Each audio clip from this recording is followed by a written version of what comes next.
Hello, everyone. What is going on? My name is Timpedia, and welcome back to the TNT Podcast, episode 83. I'm pretty positive. I'm not even going to bother correcting you. Let's just roll with it. Woo! Just rolling with it week. All right. Hell yeah, it's that kind of day. It's that kind of week. Yeah, we got a very short podcast because 2 out of 3 members of the crew had horrifically terrible days at work. So literally wow. rip our noodles off. Side note: big fucker Aiden apparently is playing Overwatch now instead of going to bed like he said he was before. Of course. We started the podcast because literally every time I tell you guys I'm going to bed, it just means I'm firing up Overwatch for those dailies. Yeah. Or now they have. All right, you know what?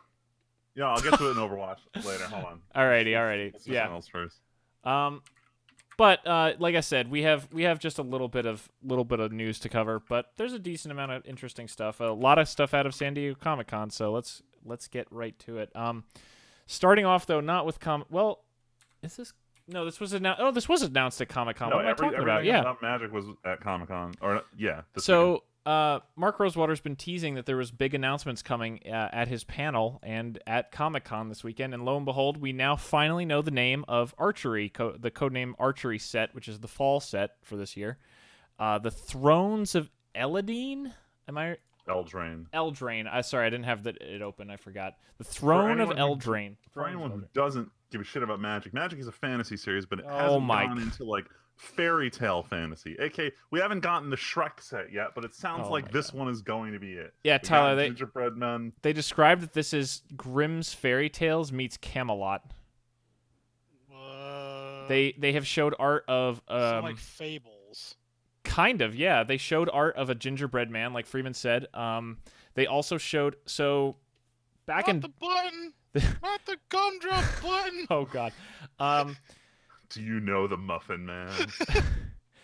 Back in Battle Bond, we got introduced to a new set of Planeswalkers, the brother and sister Will and Rowan Kenrith. And apparently, those characters were actually created for this upcoming set, and we saw art where the girl Rowan is actually basically Little Red Riding Hood, except she has a sword, which is pretty cool. So it's Fables. They're literally just in a good way. I'm not saying this. No. I don't think you are. I guess so. Oh yeah, because you guys haven't read Fables or played Wolf Among Us. I Right? played the first episode of Wolf Among Us. That was it. All right, but you get the gist then. And then Snow White was dead, and I'm like, fuck this. I don't care anymore already. But yeah, it looks really cool. One of the absolute funniest trolls of this entire week was when when people found cards at SDCC. I'll say Comic-Con. They had like fairies on it, and it just had text. And everyone, oh my God, this is a set about fairies. And Magic speculators bought out all the fairy cards and jacked up the prices on themselves. And then Mark Rosewater, like, the next day was like, nah, it's just a fairy tale set. It's not about fairies. And I'm like, yes, I hope you burned all of those speculator fucks so hard. Oh my God. The worst part, it wasn't even like cards. It was the principal artwork of the set name had fairies on it. It was like, oh, it must be a set with only fairies in it. It's like, are you they were literally giving out invitations, and it's like the royal courts of, what is it? Eldraine? God, I don't know why. The royal courts of Eldraine request your presence, and then you open the invitation because it was folded like one, and it says Thrones of Eldraine coming fall 2019. And just the shadow images on the card were fairies. So they're probably going to be in the set, but it's not like they're going to be the core thing of the set. Fairy tales, no fairies. they're going to be there, but it's not going to be like, it's not the set where every card's a fucking fairy. Like, it's not. I will say also, Friedman, we saw some very weird card frames. Yeah. That new one is fucking trippy. So it's been, what year was it when it started? I think it was 2015 when we had Return to Zendikar, and Wizards just like, fuck it. We've changed the card frame in Magic Origins. Let's do this weird shit for Expeditions. Oh, wait, let's do this weird Masterpiece card frame for Artifacts. Oh, wait, we're going to do Sagas and Dominaria. And ever since then, they've been very big on not adhering to the old format. Like, if you go pre-2013, they were very strict about how cards looked. They didn't change a lot since the frame change in, was like 2007, 2008. Now they don't give a shit. Especially with their other announcement after they had showed off the set. The big thing that Mara was teasing was that they wanted to change kind of the booster pack experience. So for the longest time, Magic was always 15 card boosters. For a while, when Shards of Alara came out, they sold these premium booster packs, which were just normal booster packs, but every card in it was foil. And they've kind of, honestly, this is just a repackaging of like the, what were they, like the mythic editions they had before, where it was just these sought after cards with alternate art. And their idea is that everyone complained that these should have been in packs. Like people would open sets if there were cool looking chase. I don't call them chase cards, but like chase. Like, what's the word I'm looking for here? Freeman, I just want to say that while you're not wrong about this whole thing, this is not what I meant. No, but did you see? But like I was trying to say is they showed off a frame that looks like it's like it's almost like the rules text looks like it would be a book, but then they showed off an even fancier version of it when they announced that we want to start including in the future just fancy looking versions of all cards and mechanics and sets going forward. So this is them like cementing. Tyler, I'm gonna send you I'm gonna post this picture in the call. Now. All right. Look at this card frame. It is fucking weird. Yeah, remember when they showed off Level Up for the first time in Zendikar? People had similar. Dude, like, it is. What like the fuck is all of this? What is going on here? I mean, I can. It'll look better with text on it. Well, that's the thing. I imagine that it'll be clarified with text, but like, come on. Like, actually, let me. So also, Tyler, here is the fancy version for the So what Freeman was saying is basically what they're doing with this set is they're now going to start selling regular boosters and quote unquote collectors boosters, which have because the box toppers from Ultimate Masters and other sets have been super successful. People love more artwork, and they finally get the message. And people like fancy frames, and so they showed off this girl with You mean Goldilocks? Girl. This is Goldilocks. That's what it is. Fucking Goldilocks. I couldn't think of it. I couldn't think of it. Three bears. Well, yes, and that's why it's great. I couldn't think of the name. Sorry. But they showed off what looks like it's going to be a Goldilocks card in old style frame with weird rules. This rules text. And then a fancy book looking version with different artwork that's much fancier. I don't like it. I need to see rules text like Freeman said, but sure, we could type out rules text. No, Freeman, I see that 5. Fine. Like I think Level Up is a very busy looking card, but I like how it plays. But this isn't even I don't Level think this Up. is that busy. Like to be perfectly honest, I think Sagas look stupid, and I don't think these. Nah, I love Sagas.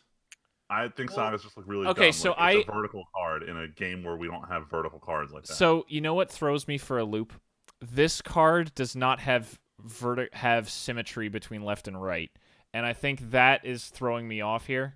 Like Sagas don't have symmetry either. But Sagas are clearly defined as art and text. At least the promo version especially is like there's art, then there's a busy thing on the left with a mana cost and another box on the right.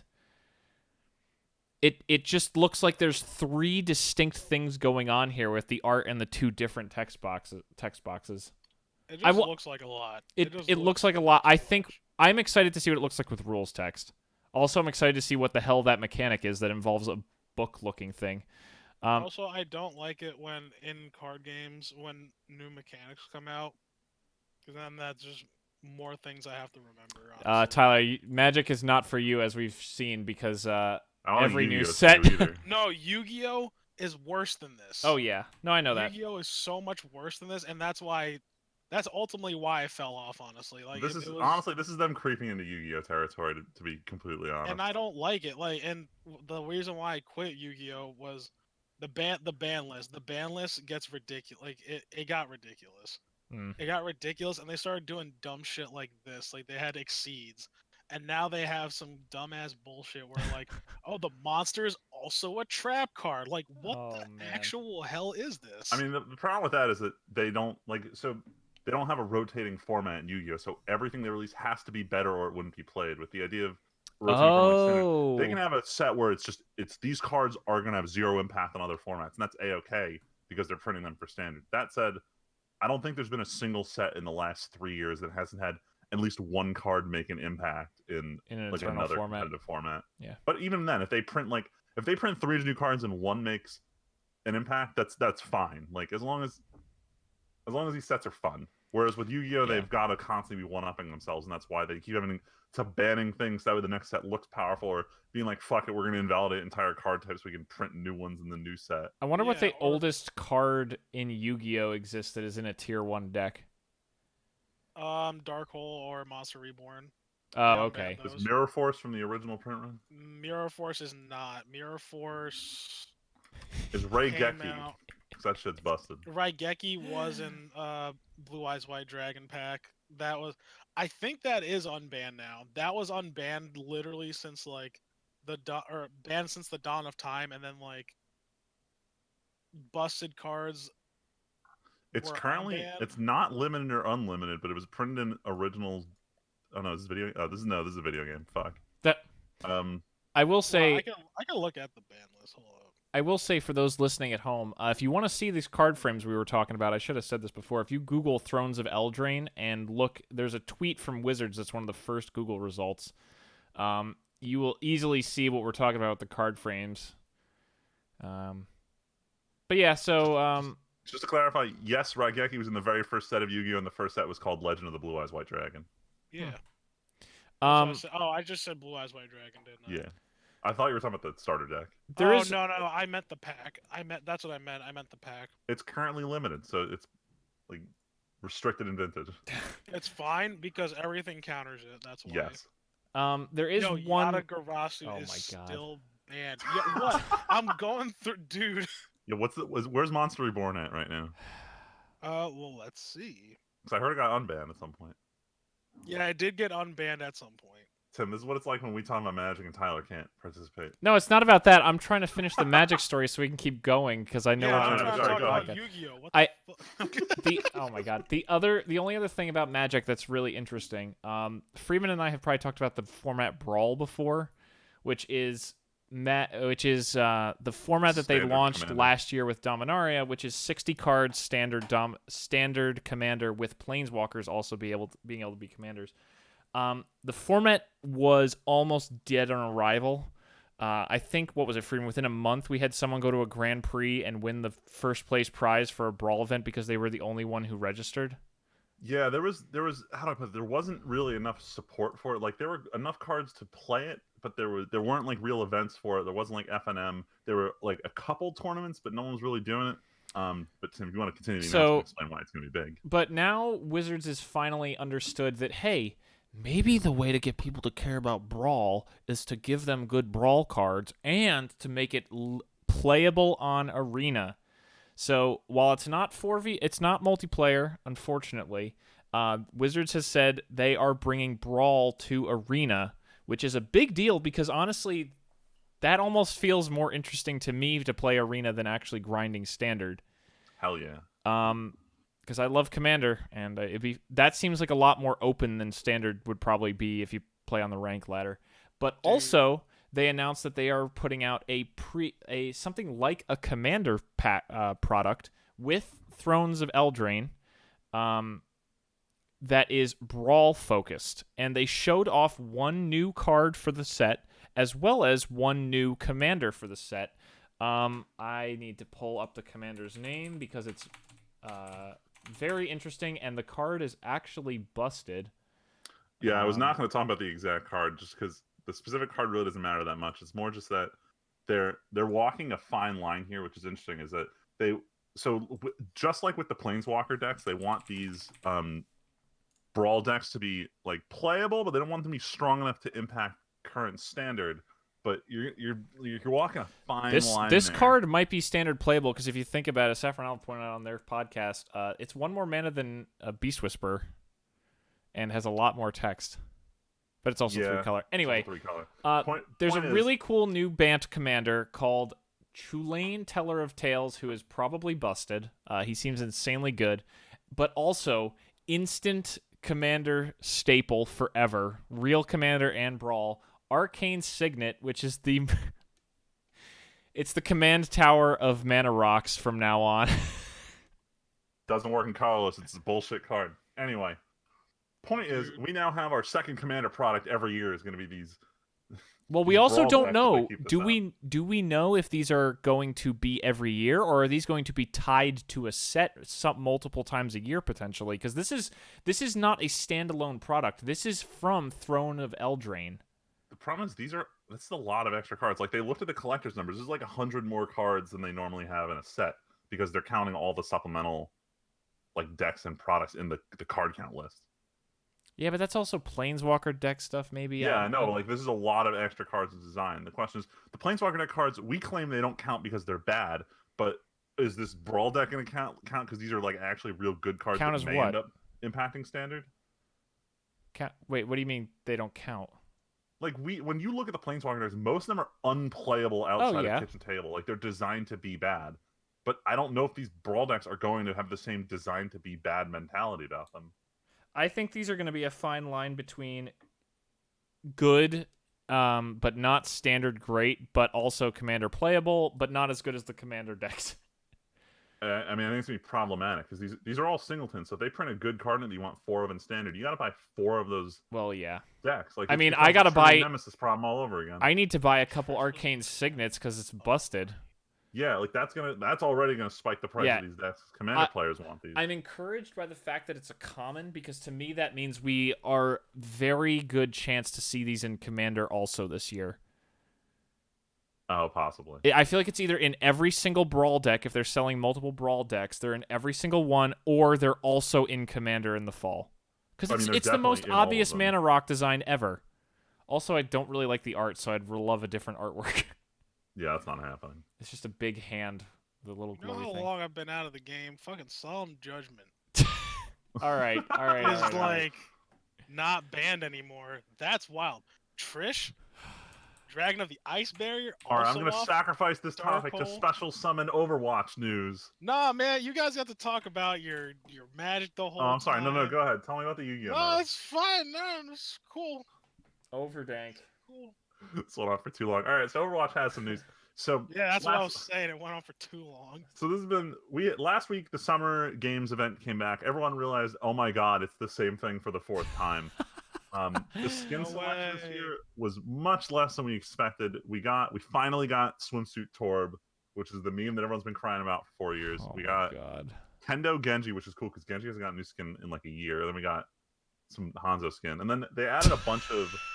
They added a bunch of essentially just color shift ones where people have the like color scheme of the country they're from, because Summer Games is both a celebration of the Olympics that happened during the Summer Olympics when Overwatch first came out, as well as just general sports stuff. So they did this promotion. We've already seen it before where they do this win 9 games promotion to unlock sprays and skins, and they're doing one for each week. So last week was you get American Flag Reaper. This week is I think it's May, and the next week is Reinhardt. It's an interesting event to get people playing, but Summer Games are kind of stagnated. It's a little boring. But then to shake it up, Jeff from the Overwatch team has had 2 separate developer updates this last week. The first one was that, to absolutely no one's surprise because rumors have been flying about it, they are implementing locked role queue. So every team will have 2 tanks, 2 healers, 2 DPS, and they are rebalancing certain characters to kind of fit into this. Any characters they'd previously designed as a hybrid character don't really work under the system, so they had to repurpose them more towards their intended role. For anyone who doesn't get what I'm talking about, Brigitte is not a bruiser anymore. She's a healer now. So there you go. Yeah, so it's very interesting. The PTR is very unusual because queue times are very wildly different for each role. As the world realizes you can't just play 5 DPS in a game. Everybody wants to play DPS. But then the big complaints came out that like healers have enough variety, but tanks are just like everyone's complaining that tanks are lacking because you're stuck playing like a shield tank, and then the off tanks are just you can't play without a shield tank, and there's too much reliance on Reinhardt and Orisa.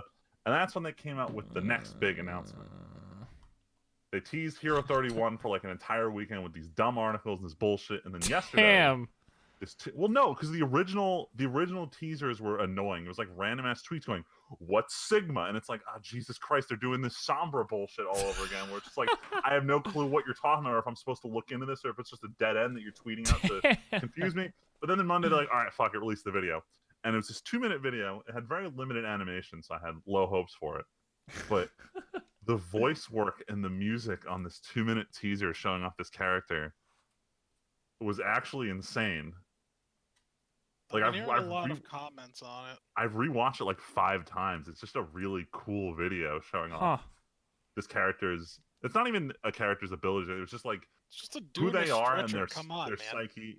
Damn. It's Fucking. But I thought we weren't going to get anything for like another week, and then today Jeff is like, "Fuck it, I'm going to talk about Sigma today." He's on the PTR, so now everyone jumps into the PTR and go play Sigma, and everyone who wasn't paying attention is like, "What the fuck is this role queue shit? How come it's an hour to queue out to play tank to play the new character?" Direct nerds. So that's where we're at with Overwatch. Lol. I watched some of the videos for Sigma. He seems like a really hard to play character. Like they. Oh no. Like he has a bunch of very different abilities.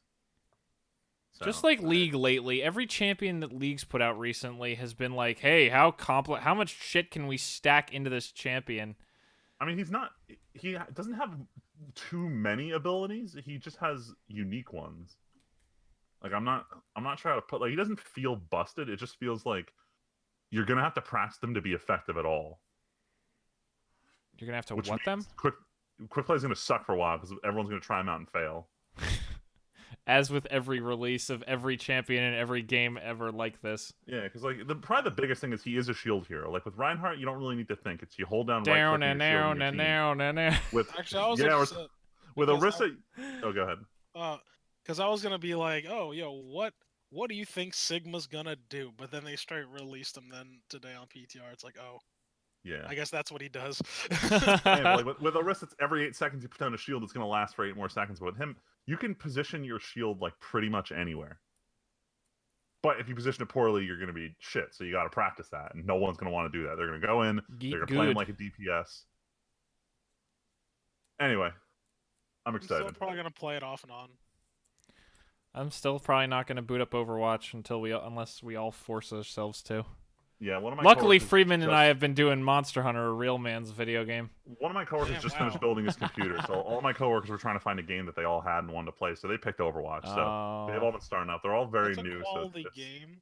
It's walking them through picking their favorite heroes, but we've been playing that since he built his computer. Man, Overwatch is a good game. No, I still love this game. That's why I'm excited they're releasing more heroes. It changes up the game. Like, there's nothing I love more than choice. Whether it's new Magic cards or new Overwatch heroes, I like new ways to play these games. Yeah. Speaking of new ways to play these games, God, son of a bitch. That was the transition I left for you. Son of a bitch. I was like, I don't know what the hell this is. I don't know what this is. Tyler, so... Fallout, but I don't know what was in this. So, Tim, if you'd like to inform... So, I'm on a website called Silicon Era, and they did an interview with the director of Stadia. Google Stadia. Their streaming game service. That's right. And I would like... Oh, wait, actually, okay. Oh, okay, so he didn't do an interview. He did an AMA. And here are some highlights on Silicon Era that they gathered of questions that were asked of him. I would like to read some quotes. Can you clarify what the free game situation is for Stadia Pro, as it is confusing due to mixed messages? So this is when people are like, hey, is this Netflix, or do you have to pay? Remember when it's like everyone thought it was Netflix, and they're like, nah, you got to pay for your games, son, even after you pay for Pro? So, to be clear, Stadia Pro is not Netflix for games like some people have mentioned. A closer comparison would be like Xbox Live Gold or PlayStation Plus. Pro subscribers get 4K HDR streaming, 5.1 sound, exclusive discounts, and access to some free games. Roughly one free game per month, give or take, starting with Destiny 2. Ooh. Starting with, like, if you're playing Destiny, you're gonna be you already play Destiny. Oh man. So that feels bad right off the bat. I don't know, but this gets worse. Well. Are there plans for an achievement system? Oh yes, I love achievements. Whatever. They won't be there at launch. Every so often I get cringy memories from Facebook, and one of my cringy memories is I was celebrating that PS3 was getting achievements, and then Tim, you responded like, dude, 360 heads for years. PS3 sucks. And damn. Like, I don't know anyone who still cares about achievements. I don't know anyone who still cares about achievements, but I'll tell you something. I think I told you guys off but I know a guy in school who got to 100,000 gamer score and then immediately got his account hacked. Oh, Damn. he crossed the Destroyed. threshold of targeting. Have no sympathy. He was He played targeted. open season. Oh, here's an excellent question. If the Stadia service is discontinued, do we know what, if anything, will happen with game purchases? Good question. We get this a lot. I hear you. Moving to the cloud is scary. I felt the same way when music was transitioning from files to streaming. I still have all my old CDs in the garage, although it's hard to find a CD player these days, smiley face. The same happened to movies and photos in my docs and other files, and it's great. Games are no different. Eventually, all of our games will be safely in the cloud, too, and we'll feel great about it. We've been investing a ton in tech, infrastructure, and partnerships over the past few years. Nothing in life is certain, but we're committed to making Stadia a success. The games you buy on Stadia are yours to play. From day one, we'll support takeout so that you can download your game metadata, including saves if you want to. Of course, it's okay to doubt my words. There's nothing I can say now to make you believe if you don't. But what we can do is launch the service and continue investing in it for years to come. Exactly how we've been doing with Gmail, docs, music, movies, and photos. Not to mention the billions of other Google services that are dead on the side of the road for the past 15 years. Can you believe that he compares? They've killed off any of their paid services, though. They've killed a lot of free services. What? Yes, they. Couldn't you pay for Google Plus? I don't think so. Okay, Freeman, let me put it this way. It's a bad fucking look to mention Gmail when you're talking about launching Stadia, as if using an email service is the same as paying for your video games. I mean, hold on. I want to put this into perspective. Before Gmail was a thing, most people used Outlook or a service to download their email to their computer. Freeman, but I'm talking about, like, this is his defense of our service isn't going anywhere because we make Gmail. Well, I thought the argument was more just about how like digital trends worked. I guess, not about but let me get. There's 3 questions left. Is there anything? This is possibly an even more important question. Is there anything being done to combat data caps, or is that purely on us to converse with our ISPs? $50 extra a month for me to just not have a data cap. This is an insanely important question for considering how many people don't live in Silicon Valley or a big city where Fios or anything is available for insane expensive unlimited data. I can't predict the future, but I've seen that ISPs adapt in the past. I saw it when I was at YouTube, and we'd expect that to continue. For players concerned about data usage, we'll definitely have some tools in the app to manage your data usage to adapt to your unique data situation, but I'm not sure if that will be on day one or a bit later. There's a lot of great ISPs offering plans with hundreds of megabytes per second or even gigabits and no caps. We're seeing different progress in different countries and are certainly expecting ISPs to continually improve the services. What a crock of shit. That is the worst. What are you talking about? I think that was an acceptable answer. I think that answer proves how much of how this is kind of dead on arrival. I mean, here's the thing though, like Google, like not. Let me put it this way: if I went to a boat manufacturer and complained there aren't a lot of rivers near me, what are you going to do about it? Like that feels like this kind of question. But like Freeman, Google's not selling you internet deals. Like they're selling you service that works on your internet. If you don't have the internet for it, you can't use this. But okay, you know what I feel like this sounds like? This, to me, sounds like when everyone crucified Microsoft for saying, if you can't be online all the time with the old Xbox, get a 360. I feel like this is the exact same tone of, well, I guess you just enjoy not having our product because we're not for you then. And saying ISPs are going to change. ISPs aren't going to do shit. What ISP cares about this enough to go, we should start offering an unlimited data setup or something? Oh, is Stadia available outside the U.S.? It's not even out yet, but he mentions global. This is kind of a U.S. only problem. Why? What do you mean, why? Like, we're the only nation that isn't advancing our, cellular internet network. Yeah, but I still think from the sound of it, like, most other countries aren't in good shape. Only, like, Japan has really sick internet everywhere. Korea. Dude, what are you talking about? Every other nation is better than we are. We're the slowest nation in terms of internet. Which is odd, considering, we're, like, tech moguls. Yeah, Stadia is available in most of Europe. I just feel like this is the same kind of thing that everybody was like, fuck you, Microsoft, I want to use the new thing. It just feels really shitty for him to say, we're not doing anything to help you, and it's going to be up to your internet provider, because how many people still live in, like, hell, look at me in Ohio. I'm paying $90 for a decent speed internet provider with unlimited data, but how many people can't even afford that? Yeah, not a lot of people. I don't know. This just it strikes You're me average. as this isn't our problem.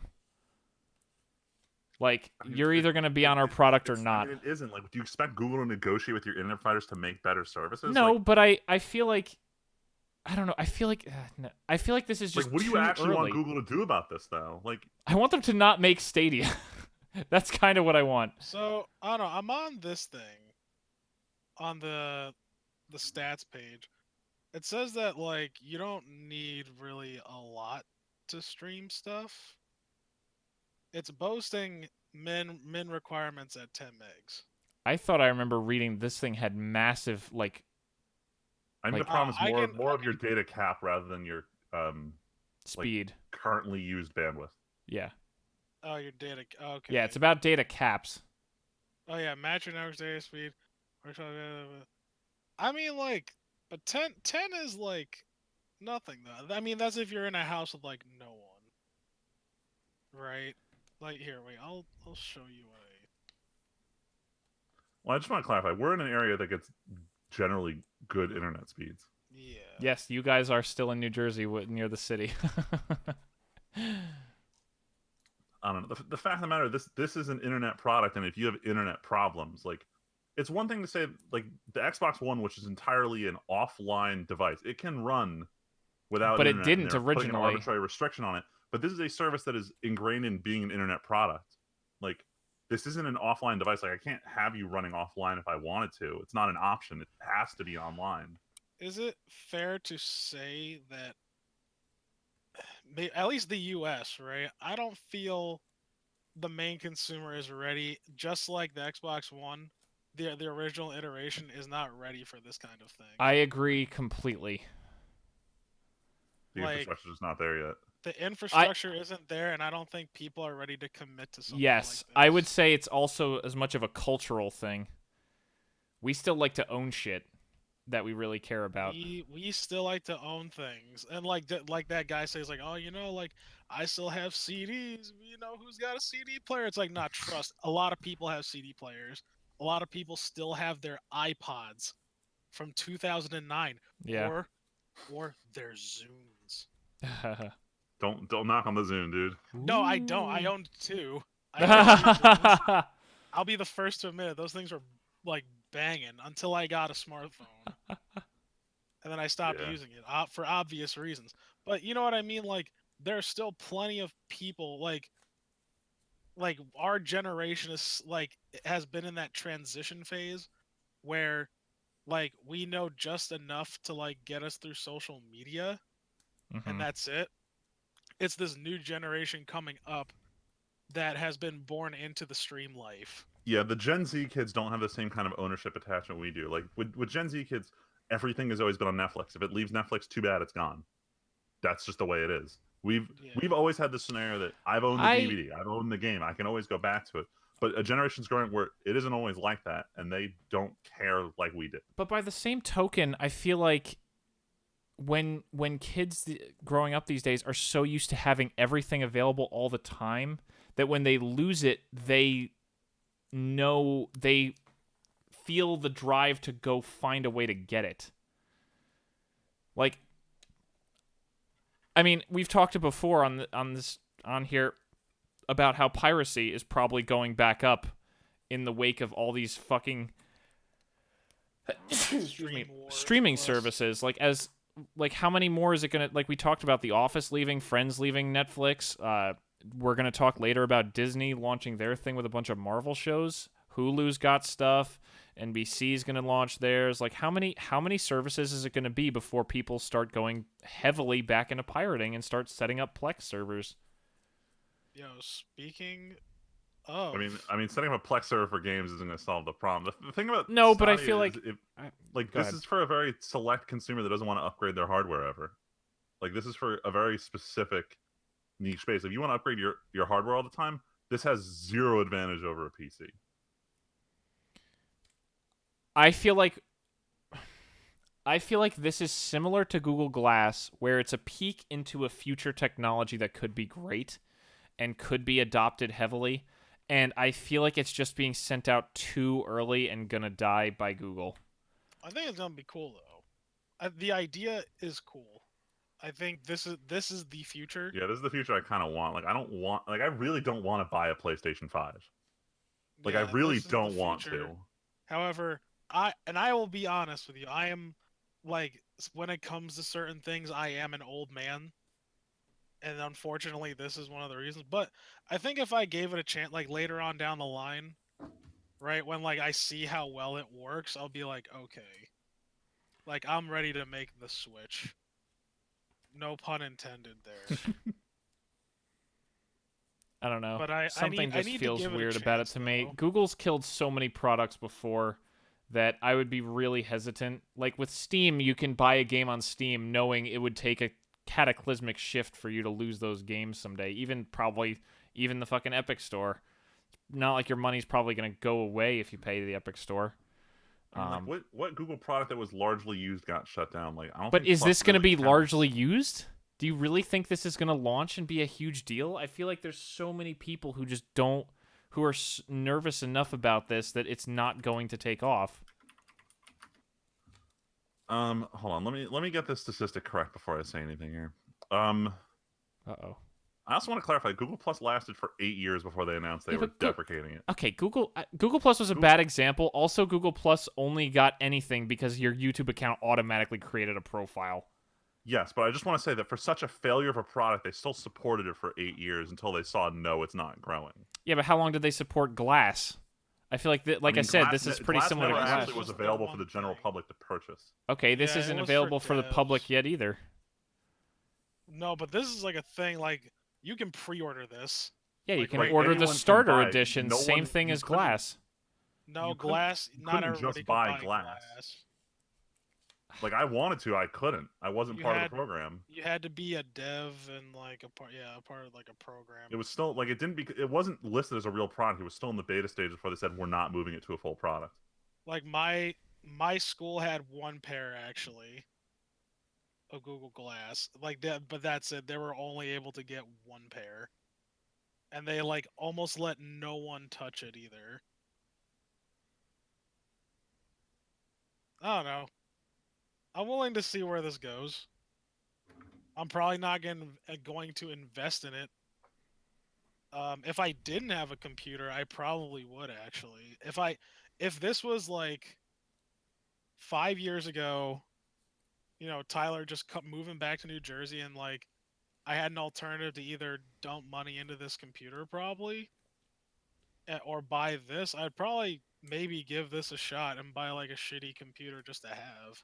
It really depends on how they pull this up. I think the timing of this is to try and line up with the next console generation and to try to position themselves as a competitor. I don't think they're going to get that far, but at the same time, that's definitely why they're doing this.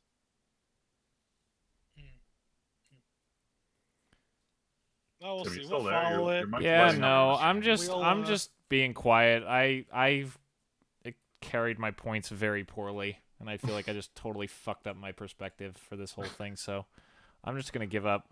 All right, he made 2 more comments, but there were nothing burgers. Streaming. Speaking of losing, pirates. Damn. More like winning. Well, a winner requires a loser. Disney Plus is gonna be a gamble. Did everybody see that, listeners? Did you see San Diego Comic-Con in Phase 4? Nah, of course you didn't. Well, we're gonna get to that. We'll talk about that later. Yeah, for now. That's what you meant. No. Tyler, look at the next thing is about a winner and a loser, and a very creepy winner, or a very creepy loser. Sorry. So, lo and behold, Endgame finally did it. Endgame by like a few $1 million squeaked ahead of Avatar, and is finally the most earningest movie ever. Finally, a good movie. And then, did you guys see Avatar's response to this? No, I didn't see I it. did not. So this happens, and then the Avatar Twitter account tweets out an image of Iron Man being carried away by some creepy jellyfish things from Pandora, and it said something. They had a Na'vi quote on it.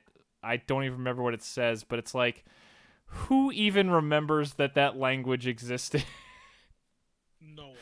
I just feel like it's like Avatar going, yeah, you got it for right now, but oh, we're coming back. Endgame finally did it though. That's the moral of the story. This looks like a bad Photoshop. Doesn't it look creepy? Doesn't Wait, it? All right, now I gotta look for it. I'll link it. Hold on. It's All right, it's yeah, link it. it's That's a just little bad it's a Photoshop. little creepy. Not gonna lie.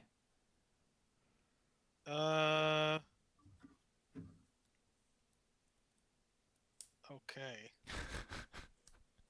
I like how James Cameron had to like Sign make off. a quote for each one, for each time that they, one for Titanic and one for Avatar. Well, that's what he does. Yeah, there's not much else to this. It's just I don't know, it's kind of fitting that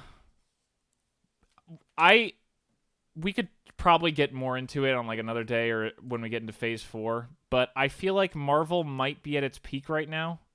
I feel like depending on how phase 4 goes, we might start seeing Marvel slip slowly. And This is definitely gonna be make or break. yeah, but we'll get to that. But yeah, for right now, Marvel's on top. They finally have the most earningest movie of all time. So congratulations, Endgame. Me and Val saw you twice, and we got your cool poster. You did So- it. You finally aimed for the head. Oh my god. Fuck. All right, let's drift on to the next Duh. topic. Let's talk Deja vu. about Nintendo. So usually I'm sitting here talking about how a Nintendo product doesn't learn from their mistakes, but it sounds like Nintendo might realize they fucked up. So the last Did couple they? I weeks, feel like I remember hearing they didn't say anything about this for a or long no, time. so yeah, they didn't, but I got the big news here. So Ooh. so last week they shut off the Nintendo Switch Lite, which was going to have control sticks kind of built onto it. There aren't Joy-Cons you slide off the console anymore. And everyone's like, okay, well, up until now, we've had this issue where after a while, Joy-Con sticks would start essentially drifting. Like if you're not touching them, it would start gathering input in some random direction. And the general fix for it has been throw out your what are they called? Joy-Cons and buy new ones, which is pretty shitty. It's not really that great. Nintendo hasn't really commented on the matter. If you complained hard enough, they'd usually let you send them in for repairs, but they'd come back not too repaired. That's good. That said, people have started filing for a class action lawsuit against Nintendo to acknowledge this and deal with the response or deal with fixing this. This morning they came out with an official statement saying like, if you truly believe you're experiencing an issue, call customer service. We will fix your problem. And then there was a leaked memo that came out today saying if customer service gets any calls about Joy-Cons, just offer to replace them for free. Like that's what we have to do.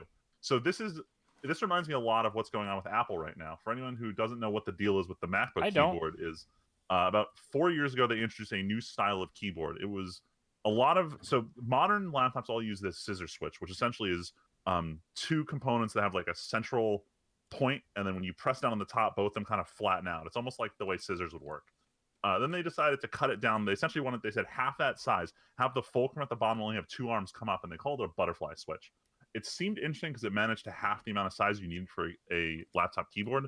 The problem was, it turns out it's really sensitive to dust or sand or anything. Uh-oh. So people were fucking up their keyboards, and Apple refused to say anything about it till like last year when they announced, oh, we started adding additional components to deal with the problems that people have been experiencing. It was like, they said it. They acknowledged that people are experiencing problems with these keyboards.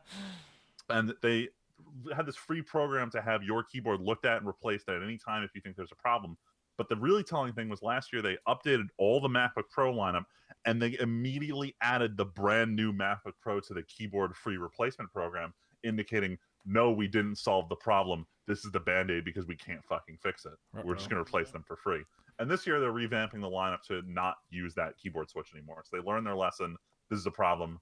But they manned up and they fixed it for free for everyone anytime it breaks on your current keyboards. And this is kind of what Nintendo's doing is they didn't think it was that big of a problem. And now they're suddenly realizing, oh, fuck, this is bigger than we thought. Just pay to make the problem go away. Which I don't know. Like, Yeah, it's good everybody they're shuts fixing it, up. but like we shouldn't be in this position in the first place. Like, it's You not right, that you hard right. to design I a I fucking hate joystick. saying this, but people are too clever these days about that, especially when you talk about money Yep. or like, their stuff. Too clever. Not clever when it comes to everyday things, but clever enough to know when they're being swindled. Yep. For real. I think how do I put this? I feel like video game consumers are starting to wise up. Like, we're seeing a lot of backlash against companies in the last couple of years, and it's just people are done with the bullshit. Yeah, well, people are also realizing, hey, companies are actually paying attention to the internet's hype Yeah. machine. Like, I hate Twitter for multiple reasons, but I do Yes. like the idea that it lets companies really see negative feedback in a way that puts their like dirty laundry out on display. It's a lot easier to tweet when you already have an account versus creating an account on a website just to send a message to their HR department or something. Going to their forums and complaining on their forums where the moderators cut out any complaints. Yep. Yeah. All right. Speaking of complaints. Speaking of complaints, let's actually... I'm just going to group this in because this is technically Comic-Con. So we're just going to move into San Diego Comic-Con. Woohoo. There's a lot of stuff in here. Where do we want to start? We got well, let's start with the first minor thing. This is in the middle of our list, but I found this hilarious. I don't know if you guys know about this. You probably do. So there was a Game of Thrones panel at San Diego Comic-Con, and we have known long in advance that D&D, the writers and showrunners, who everybody blames for what happened, were supposed to be there. And then at the last minute, they didn't show up. Oh, ain't that funny? So, Tim, before you proceed, I just want to say, no, go ahead. There's a subreddit dedicated to people who just fucking hate what happened with Game of Thrones. It's called r/freefolk. Freeman, there's like 3 subreddits dedicated to that. But this is the biggest one. This is the one, though. This is the one to be on. This is where all the great shit posts originate from. And for the weeks leading up, they had all these elaborate plans for how much they wanted to just like bitch the fuck out of D&D at this panel. So if you want to continue the story, I'll talk about their reaction after. No, go ahead, keep going. So as we later found out, D&D decided they would not be attending this panel, and Pikachu just came off so much as we don't want to deal with criticism. We'll send some of the actors out to deal with it and have to sit through it. You won't yell at them as much, so it'll seem like it went better. Yeah, for real. But the big thing that happened was immediately after the panel, Seth Rogen had a panel for some project he's working on immediately after. Oh, yeah, A lot of people just sat in and asked him about what he thinks about Game of Thrones. And he was like, oh, man, I love the show. Like, I'm not here to butcher my series like those guys did theirs. And he was throwing some shade around. But the Free Folk subreddit have acknowledged that Seth Rogen is the prince who was promised. And now all the memes is about how great Seth Rogen is. Oh, my God. Look at all this free press. Look at it. The best thing I saw was his face photoshopped under, what's his name? The leader of the Wildlings, under his beard. Oh, God. Oh, Tormund? Yes, I gotta find this Seth Rogen Photoshop because it was beautiful. That's fucking But that was funny. the internet's reaction to the Game of Thrones stuff this weekend. So yeah, it was not a great look. But they're clearly still tunnel focused on not hearing the criticism to their faces until maybe Star Wars can get things to blow over a little bit, you know? That's funny. Yeah, I know. Especially because Star Wars they hitched their dead boat to a boat that might not be continuing for much longer. To another dead boat. It's not dead, Tyler. It's Star Wars. What is dead may never. Oh my God. Oh shit! That's him as Jon Snow. That's pretty funny. Jesus Christ! This is. Hold on, there's more of them. I'm just gonna keep posting these. These are great. That's a good one. God, where's the one with Tormund now? Anyway, that's just a minor thing. Game of Thrones fans are still eagerly awaiting their chance at revenge on D&D. There we go. Got it. All right. Oh God. That's a very good Photoshop. I saw Not gonna lie. The one with Tormund was a really good one. The rest are all just real stupid. All right, that's it for my shit posting. Let's talk. Anyway, in bigger news, speaking of the prince that was promised, we finally saw our big boy Superman, aka Geralt of Rivia. Our big boy. Don't ever say that ever again, please. I'm gonna ask you very nicely just once. Our Chungus Geralt of Rivia. No. You know, Tim. No. Boy, boy, you boy. better quit it. I'll drive to Ohio. I swear. Oh, okay, yeah, we can hang out. That's fine. Yeah, we'll hang all right. We saw. Oh my God, we saw the trailer finally for the Witcher Netflix series, and the crowd Went mild. Okay, I I don't was know. gonna say, but it looks split down the middle. Either people think this is actually terrible, or other people are like, this looks pretty good. I think this is edited way too fast, and I have no idea. There are so many fast cuts. I don't think anything is on screen for more than 2 seconds in this entire trailer. Yeah, no, they There's- just showed a lot of different shots. There's no good look at anything. We know that Ciri's in it. We know it follows the books. The showrunner came out and was like, we ain't doing anything with the games because, of course, Andrzej Sapkowski would probably take away the rights from the show or some bullshit if he found out they were trying to do anything related with the games that he hates. But Yo, he can stay salty. he does. Apparently, he know. still is. But I think Henry Cavill looks pretty good. Everything looks good. It looks it looks like there's a lot of money in like the scenes and the scenery and the everything. Just I don't know, looks pretty good. But like I said, it's just edited so fast. I could not make more than half of everything out. I'll say it looked fine. Like, it looked interesting. It did its job. The question boils down to how well the show's written, and we'll find that out in episode 1. But I think it got me interested enough to watch episode 1. I mean, Yeah, I was already I'll be gonna 100. watch. Yeah. It didn't get me interested at all. Wow. Really?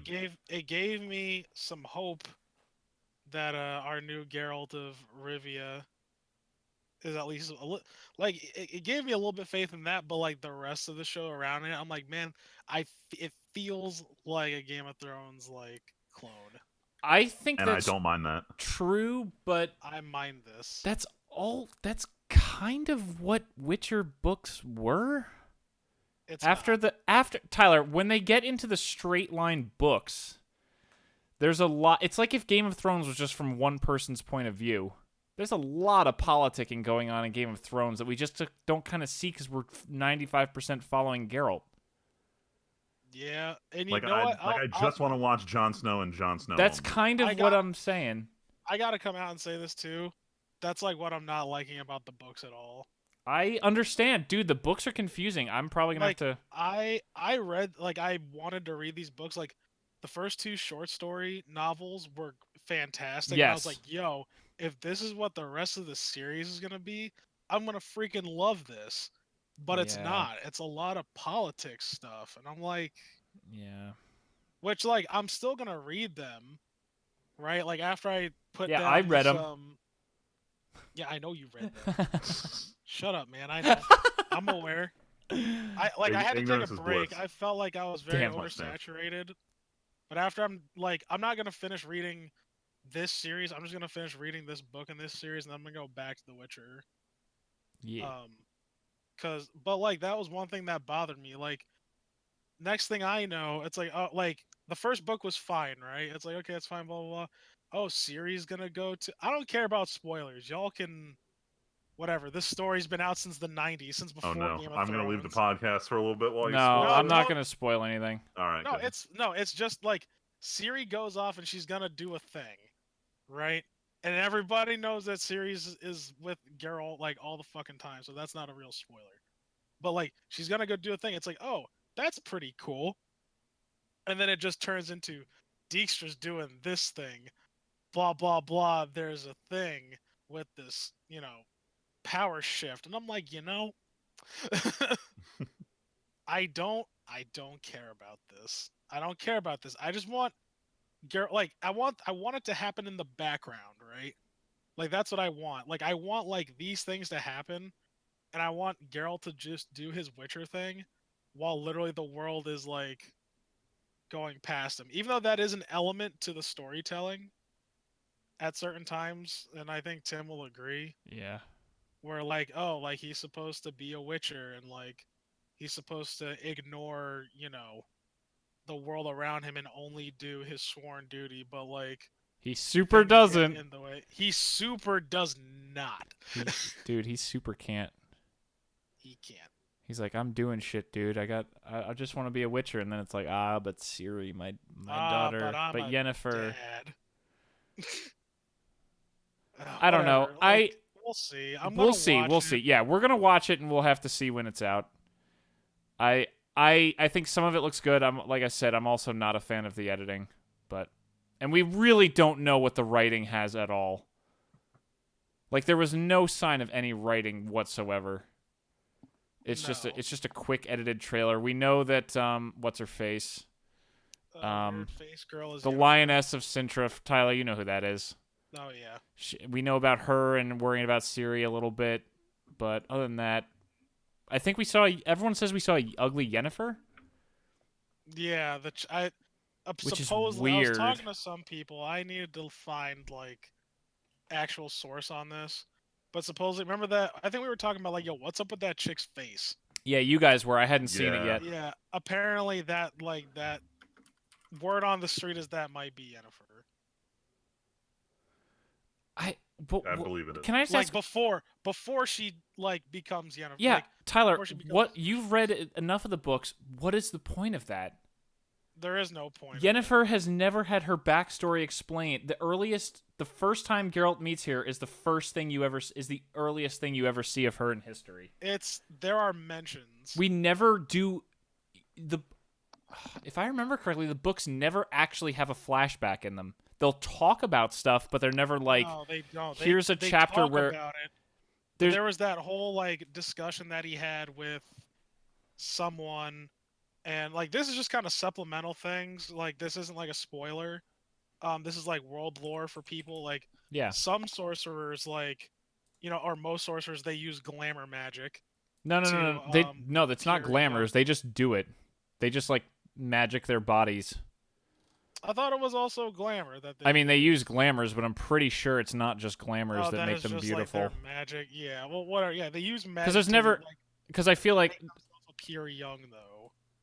I feel like the only reason it's not glamour is because there would be a scene where Geralt is like, Yennefer, let me see you without you having glamours. That never comes up once.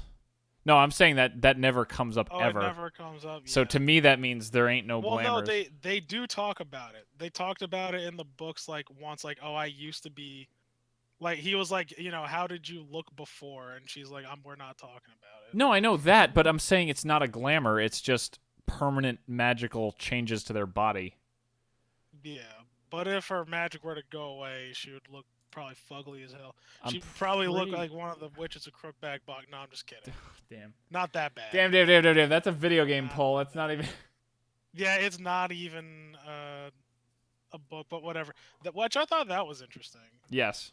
Anyway, yeah, this conversation just reeks of Netflix adaptation problems because we all know it's always part of the meme. Yeah.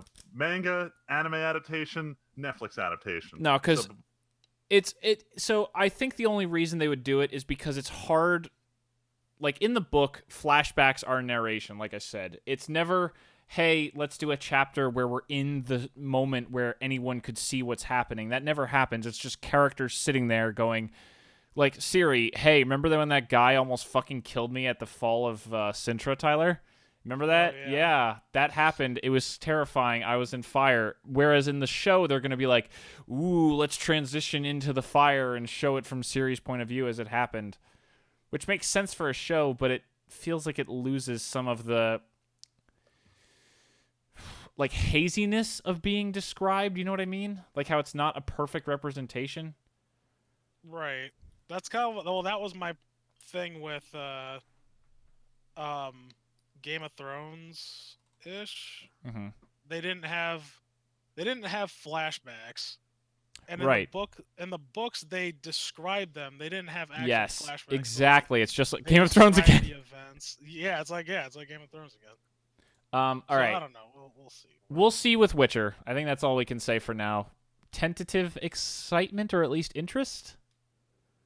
Is that fair? As someone who has no preconceived notions, I'm excited to watch this. Yeah, you haven't even played the video game. No. I'm trying to bring my expectations down, but not like so I far into the understand. ground that I'm be like, man, I knew this shit was garbage. Like, Here's the thing though, I'm the target audience. Like when I Yes. saw the Castlevania show, I didn't play any of the games. I had no expectations other than that this is a name that sounds familiar. Let me Yes. watch this, and that's what they're going for. I had with pretty this. high expectations for that show, and I wasn't disappointed. You're correct. I was in the same boat as Freeman. I've never played a Castlevania game, but I know the name and I've seen videos and stuff. Anyway, on to the final and biggest thing. Yeah, We 'cause talked about I it was before. trying to transition when I mentioned that meme Sorry. because before the Netflix adaptation, you gotta have the anime adaptation, and that is my transition into the weeb Good shit. lord. What? No, This- we're not done yet. We're not done yet. We have Phase 4. We didn't actually talk yeah, about it. Ugh. Yeah, So, much for short that's why I What the said, fuck is this out of order show notes shit? look, we jumped around a little. It's fine. So the last and biggest thing from San Diego Comic-Con was Marvel sat down, whole bunch of actors and Kevin Feige all got up on stage and said, "Hey, you want to know what happens next? Well, here's what Phase 4 is going to be." And they laid out that all of Phase 4 is going to go into 2021, possibly further, but they laid out a ton of stuff. So we're just going to blitz through what they announced. It looks like the first thing we're going to get is next May, we're going to have Black Widow. Oh yeah. I wouldn't be surprised if does not do super well. Honestly, which I wouldn't be surprised because when we had a real good chance of really following Black Widow, they just do that thing with her. Endgame Now. They they do the thing. Yeah. And so it's like I don't know how to feel about it now. I think our chance for a flashback, like her and Hawkeye always talk about, what is it, like Budapest or something? Yes. Like I feel like we've missed the boat. I don't know. Like this needed to come out right after Age of Ultron. Or earlier at least. I don't know. I think it'll be interesting. I don't know if we'll go see it in theaters. I don't know. We have to see at least a trailer of this. Because this is actually a case where I want to see a trailer because I have no idea what this is going to be. This is supposed to be a spy thriller against the Taskmaster. Oh yeah, the and- Taskmaster is Taskmaster. But also David Harbour's playing something called the Red Guardian. Oh yeah, Canadian hero. You mean Russian? Russia? Oh wait, The no, Canadian yeah, you're right. hero! No, because there's a Our Canadian... enemies to the north. Yeah, no, dude, because there's so many Captain America-esque heroes. They got one for Canada. They got one for Russia. Well, It's Red retarded. Guardian's Russia, not Canada. Captain Canada. Whatever, man. It's Then- funny. Oh, I almost said something. Fall next year, The Falcon and the Winter Soldier, also known as Captain America and Captain America, according to sources that say they have both picked up the shield in the comic books. Oh my god. That would have been a they have- hilarious title. They have both picked up the shield at some point, but I think it's weird, right? Because when you see the promo like title card, right, it's got the Captain America shield, but it says Falcon on it. On We're the just start calling shield? this movie Marvel's Shield. It's not a Heroes. movie. We'll This is the start first calling of their It's a miniseries for buddy Disney cop Plus. show. Oh, it's a show. Okay, Yeah, so, so it's, this it's, is- Miami sorry. Vice, it's just but with Marvel's heroes. Rising of the Shield Heroes. So Got this is the first of their miniseries they announced that are going to be on Disney Plus. Which another one that Val is the reason we're going to pay for that service coming All right, well, it's later. like, I'm not watching this then. Then November of next year, because apparently there is no Avengers film in all of Phase 4, there is going to be the Eternals. I don't know shit about them. Don't ask me. Okay, I was going to ask you. Apparently it's Yeah. about immortals. They're all immortals, which is why they're called Eternals. It has Angelina Jolie in it. And Kamal Nanjiani. Those are the only names I recognize. I don't give a shit about either. I know. Look, dude, I'm just saying those are the only names No, I I know, recognize. and I'm giving my comment because this is a third of my podcast. Damn. Say whatever the fuck I want. And then we're going to get, the first Asian hero, Shang-Chi and the Legend of the Ten Rings. So we're finally going to get real Mandarin, and we're going to get this guy, Simu Liu. I don't know how to pronounce his name, but he actually tweeted a while ago at Marvel saying, hey, when are we going to do a Shang-Chi movie? And now this gets announced, which is pretty hilarious with him as the star. See, I want to know what the deal is Why, like, you had your chance with making a real Mandarin, and you decided to yeet that into the fucking trash can. And now it's like, nah, psych, we're having the real Mandarin now. Well, Tyler, isn't that how the Mandarin would work? To fake everyone out into thinking there's... Get the fuck out of here. I don't know, dude. No, We that's know some the 10 rings are Mysterio real. shit. We know the 10 rings are real, because Iron Man 1 had the 10 rings. Wait, when?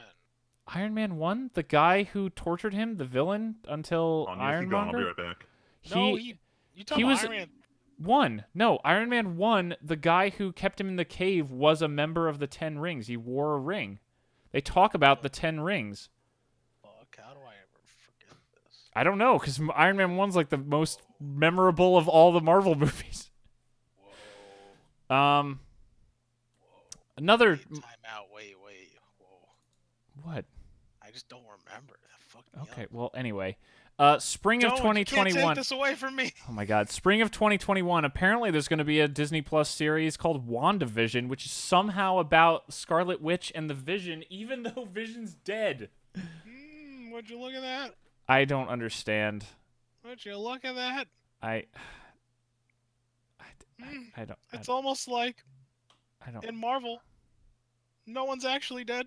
Well, or they could do like some multi-dimension shit because May of 2021, the sickest movie title ever, Doctor Strange in the Multiverse of Madness. Yeah, see, The that only thing actually I makes care me- about. What a sick my dick fucking soft. dude. What? Yes. Get You know my rule. what rule? No, It's not multiverse. time travel. No, it is of the same vein. No, it's They are not. cousins. Yes. No. Yes, they are cousins, Tim. Well, Tyler, then you're not going to watch. I'm skipping one You're thing. correct. But there's also a thing called What If ? Which is going to be a Disney Plus series where they're going to See, do those What are If. Fine. I like the what ifs because they're cool. It's also and they have Jeffrey Wright nothing- voicing it, which is really cool.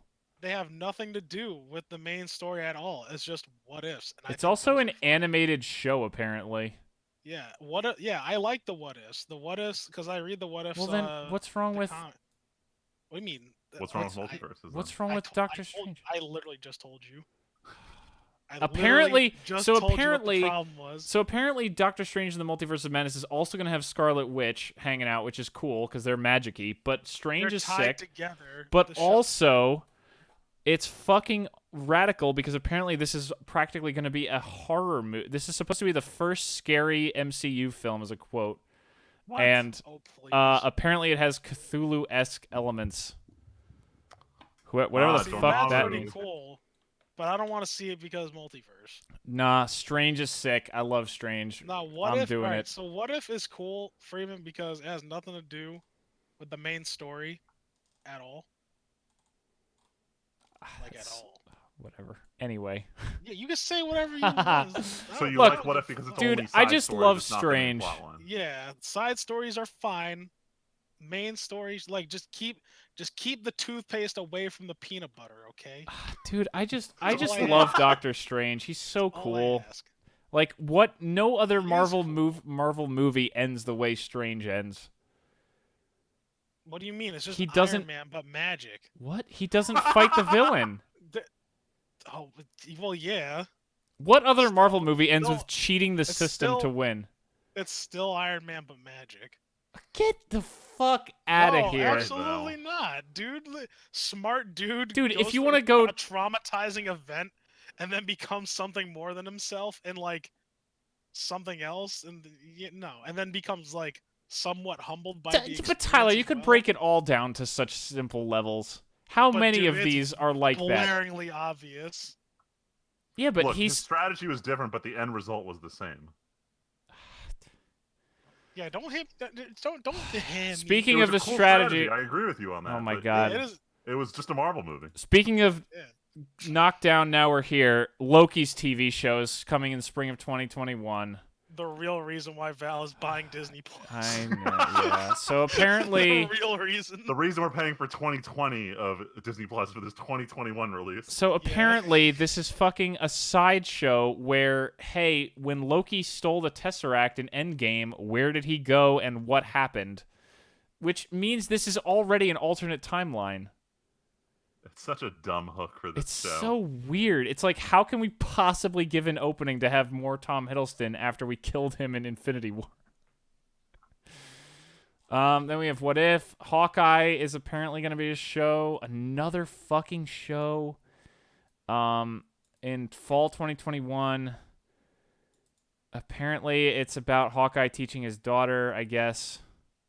Or maybe it's not. I don't know. What was the release cadence of the Netflix Marvel series? I'm curious how this stacks up to... Dude, this seems so fast. The fact that in 2 years we're going to have like 4 or 5 shows on here. So they have right now... Okay, Eternals is a movie. They have one in fall 2020, another one spring 2021. Okay, they have 2 in spring 2021. Yeah. And then one summer, one fall. So they've... That's a lot of shows. Dude, there's almost no movies on here. WandaVision got pushed back from winter. But yeah, no, it's almost like every quarter they have a new one. When we get to the end, I'll make a note about what it looks like all this is. So we're almost done. Thor: Love and Thunder, which we already have a title for, which is kind of weird to me. 2021 November. Taika Waititi writing and directing. They're throwing everything at the wall. Valkyrie is going to find her queen of Asgard. Thor is not going to be Thor because Natalie Portman, Jane Foster is going to be Thor now. The Taika Waititi straight up hands Natalie Portman a hammer, and now we all understand why Natalie Portman's name was fucking huge in Endgame, even though she hasn't been in a movie since Thor 2. That was actually pointed out by my podcast I was listening to earlier, and I'm like, oh yeah, I forgot how fucking weird it was that her name is plastered huge at the end of Endgame, even though she does nothing. They made a single picture of her in Endgame, like on one of the holograms. No, I think you catch a glimpse of her, but it was even like reused footage from Thor 2 or something. Oh yeah, when they're doing the heisty shit, yeah. So yeah, it's going to be interesting to see what the hell's going on because that's a lot of stuff to cram in. Also, this is coming before Guardians 3, and we saw at the end of Endgame as Guardians of the Galaxy is supposed to be happening. So wait, is Guardians 3 still Phase 3, and they're just not including on this list because it's no, it's Phase 5, dude. It's at the end. You'll see it at the end, but on this article, it's the last thing. This is the most hype thing for Tyler. No, I'm kidding. Apparently, the very last announcement... So now these are getting into things that might be Phase 4 or might be Phase 5, but apparently right at the end of the panel, fucking Kevin Feige calls out Mahershala Ali and says, hey, he's going to be Blade now. Yeah. Which is just crazy. You know why I like this? Because... fuck you, Wesley Snipes. Actually, that felt good saying. So I just saw a headline. So apparently, I just saw a headline where it said in an article, fucking Wesley Snipes tweeted, "It's all good, Marvel. Good luck." Yeah, it's gonna be all good. It's gonna be a lot better. Also, according to this article on EW, he actually called Marvel asking about Blade after he won the Oscar for Green Book. Oh. Why would he want to go a step? No, I guess that would help his career a lot, playing Blade, I guess. Or playing in a Marvel movie, I should say. I mean, why wouldn't he want to play Blade? He can't play Miles Morales or anything. Better stuff. Yeah, but Blade, though. He was also in Luke Cage. As what? Yeah, but we've already established those aren't canon with the main universe. And I'm upset about that. Oh my god. It's not right. They also confirmed that Captain Marvel 2 is going to happen. Big surprise considering the end of Homecoming. Yeah, Captain Karen. Or not Homecoming, Far From Home. Captain Karen, damn. Whatever. I really don't have much interest in that movie. Black Panther 2 is coming because what, are we going to not do the one that's been most successful domestically, a sequel? Like, wow. Yeah. Truly, who could have predicted this? It's gonna be cool. And then finally, Guardians of the Galaxy is back on track, but who knows when it's going to happen. Apparently, James Gunn is still finishing up the Suicide Squad thing. And then once he finishes that, he's going to switch over to Marvel or Guardians, which explains why Guardians is so far out. Yeah, in the back of my head, I'd picture them already working on it, but I realized they haven't really started writing it since this whole fiasco. Well, I think James Gunn had a script, and Disney said the script was going to happen, but he's still finishing directing the Suicide Squad thing. So until that's wrapped, he can't switch over. It's the same reason Yeah. Taika Waititi was able to switch over to working on the new Thor, because that what was the anime movie he was going to do?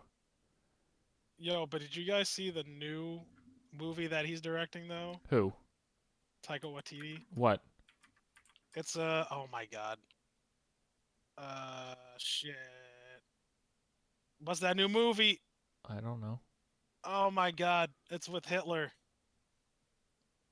I feel like I Jojo Rabbit. There you go. have no idea. Yo, I it's saw that actually name and pretty I'm like, funny. what is this? It's not JoJo. Yeah, it's not. It's not Jo- actual JoJo. 'Cause I JoJo. heard JoJo. I was like, wait. Oh, a minute. so he's playing Hitler in this movie. What? Oh, oh.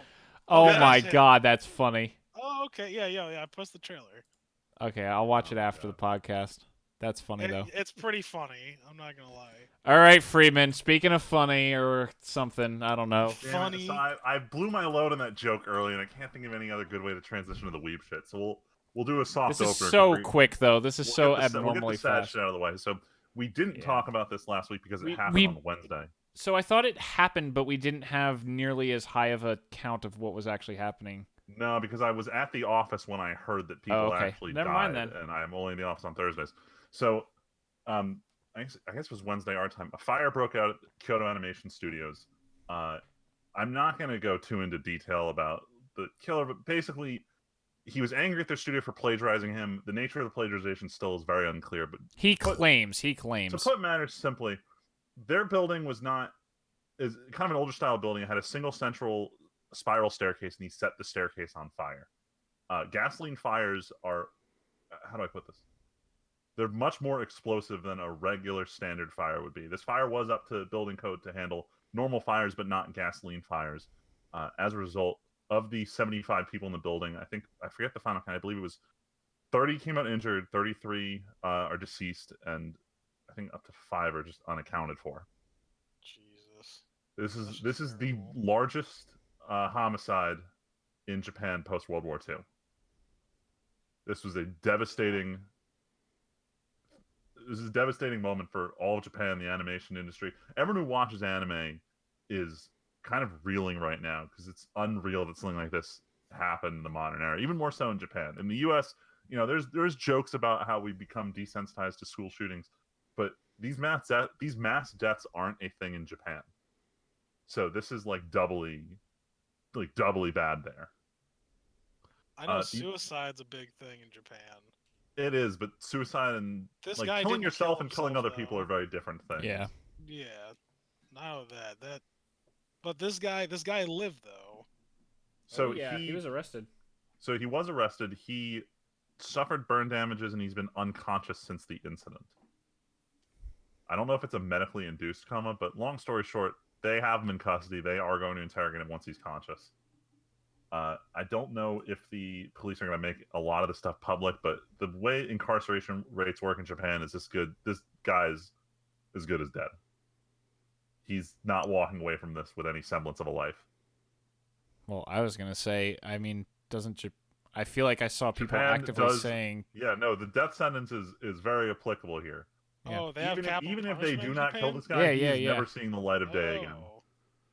He Well, is most likely going to be dead. I feel like, just yeah. kill him. Like Yeah. I know it's fucked up for me to say this, but you should probably just kill him. Like there's no point. There's no It's- point. Like It's extra heartbreaking though because this isn't just. I mean, there's no way to say it without sounding heartless, but it's not like this is some like mid-tier animation studio or something. Like Kyoto Animation, from everything I've heard from Freeman, from YouTubers and stuff, from online, they are one of, if not the best animation studios, not just for like quality of their work, but for how they treat their employees and how they like their projects flow and how they do everything. Just seems to be so far ahead of most of the anime industry in terms of like Kyoani's everything. a beacon is the best way to put it. Like it's the dream to work there. If you're a developer, they're like the Google of anime. It's like the passion shows in their work. They Yep. are one of the few places that actually have salaried employees and don't like pay per page drawn. So that's why you see the quality in their work. You can see the passion, and like they managed to do it. They managed to stay profitable using completely different business model than the rest of the industry that shows that they really care about their employees. And to see half of the staff of Studio One just gone like that is insane. Yeah. Dude, I mean, we've talked about it. Support from around the world has been flooding in. The head of Kyoto Animation made a public statement this morning as part of the fact that they didn't really want to. So one thing that's kind of big in Japan is just not accepting help. So right now, Sentai Filmworks, one of the big distribution partners that works directly with Kyoto Animation in the U.S., set up a GoFundMe to help the victims in Japan. I think they've raised over $1 million. Over $2 million, actually. They're over $2 million now. So I've been waiting to contribute just because there was no word about whether Kyoto Animation was going to accept any of this. They announced today that because of legal reasons, it's hard for them to do so, but they set up a bank account that they would be using to accept donations. They're just working out the legality of it. But in addition to that statement, the president of Kyoto Animation did come out and say that they were shocked to see how many international messages they received in support, and they were like completely caught off guard about the international support. So I just want to commend all of my fellow non-Japanese weebs for the effort here. I know like pretty much everyone, Funimation, Crunchyroll. You went onto Crunchyroll's website the day of the incident, they took down all of their advertisements. And it was all listings for here's how you can communicate Kyoto Animation to send your feelings. Like they have a chat. They still have the chat box up. They still have it up if you haven't sent. I sent mine moment up, but like this to see the love the community is pouring out to this studio is something else. The one nice thing. Yeah, for real though. From going around throwing shit around who's your favorite waifu to actually really helping this group of people who's just devastated. It feels weird talking about heavy shit during the weep shit. So I'm gonna move away. And I'm actually the next time I come back will be good news about Kyoto Animation. I'm actually gonna run away for 2 minutes, so you guys keep going. Well, because I don't really know about this stuff. I mean, you do, because I talked about it last week. So remember how I was bitching about? I watched the first episode of the show, and then my coworkers like they ruined it. Go read the light novel, and I started reading the light novel, and they ruined it. So more episodes have come out, and they're like they could not be doing this more wrong.